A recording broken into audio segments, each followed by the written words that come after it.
Who are the elite Praetorian Guards serving the Imperial Remnant in the Mandalorian? What is their history and training? And what are those purple weapons they're seen wielding? While inspired heavily by the elite Royal Guard seen serving Emperor Palpatine, these Praetorian Guard actually get their name from the elite guard of the 14th Astrizian Emperor's Royal Guard, from the planet of Astrizia. In the real world, however, they're named after the elite guard of the Roman emperors. Now, we don't know too much about the actual men and women behind the Praetorians' armour, as their identities are wiped and kept a secret to avoid any chance of the individuals being bribed or blackmailed. However, you could probably assume that, like their previous Imperial Royal Guard counterparts, members of the Praetorian Guard are the best of the best, and recruited from the ranks of the Imperial military. Some of them could also have previously served as Royal Guards prior to becoming a Praetorian.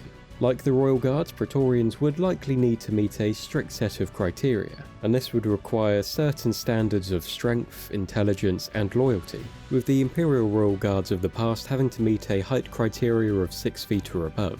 Upon recruitment into the Praetorian Guard, these new initiates would undergo a strict training regime, alongside thorough indoctrination to make them loyal to the Empire. The Praetorians would also be trained extensively in various martial arts, including Teras Kazai, a form of hand-to-hand combat designed to combat Jedi, the standard Achani martial art taught to all stormtroopers, and 2 other forms known as Bakuni Hand and Norkanji Blind Alley techniques. It is also possible, however yet unconfirmed, that these Praetorian Guard could be Force sensitive, as within the old lore of Star Wars legends, some of the most elite Imperial Guardsmen serving Emperor Palpatine were Force sensitive soldiers and trained in the dark side of the Force.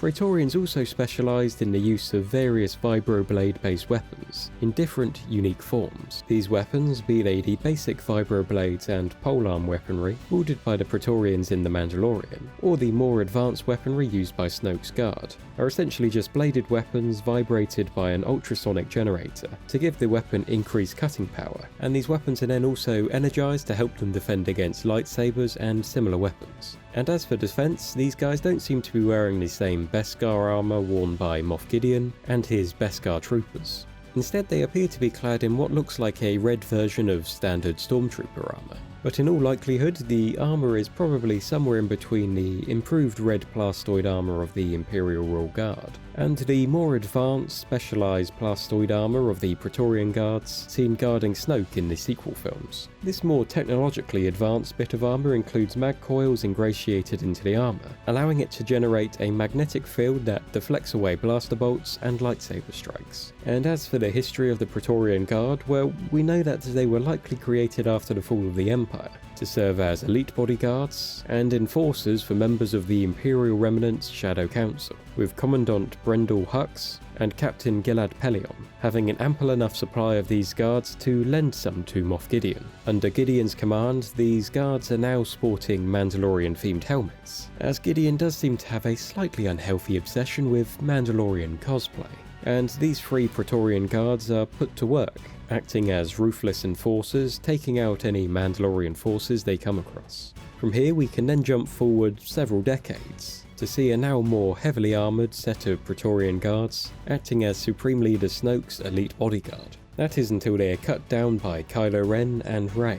Upon the defeat of these guards and Kylo Ren's ascension to the role of Supreme Leader, the Praetorian Guard were disbanded and replaced with Kylo's own Knights of Ren as his new elite protection unit. What are your thoughts on these elite Praetorian Guards? Will the Mandalorians be able to defeat them? Let me know your thoughts down in the comments and make sure to subscribe for more lore. Thanks for watching, catch you next time.